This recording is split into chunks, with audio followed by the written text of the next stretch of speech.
You quote Joe Biden in 1992, but let me quote another smart person. We ought to concentrate entirely upon the nominees' integrity, their qualifications, and background. That was you in 1992. Sure. Was it in regard We were talking to, about the Thomas hearings. Yeah. Well, listen, you're bringing up about an individual. We don't know who that's Joe Blow or Mary Smith. And you're missing the whole point if you're talking about an individual. This has nothing to do about a person. This is having everything to do about having people have a voice. Well, the people had a voice in the last presidential election, and they chose to re-elect Barack Obama, and that term hasn't expired yet.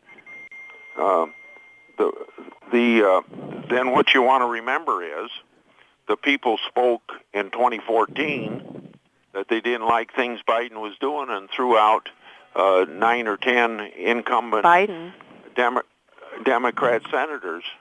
Or maybe they didn't like what those Democrat senators were doing. So you have. So here's what it boils down to: you have the president under the Constitution with his power to appoint, and then you have the Senate with their power, independent of the president's, to do. I'll say it's advise and consent, but consent means to consent or not to consent, or in this particular case, even to withhold consent. Gary, I don't understand if the president stops being the president if people change the party representation of Congress. I don't understand that the president stops being the president then.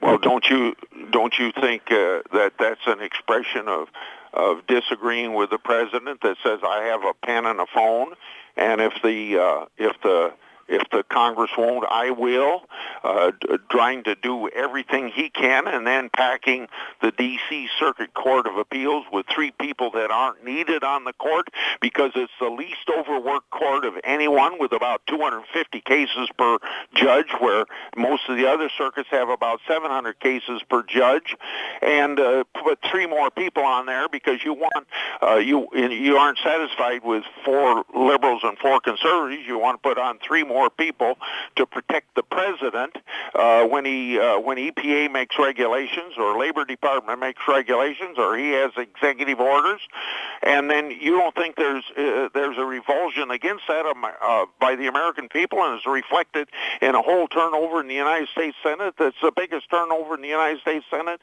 since 1980.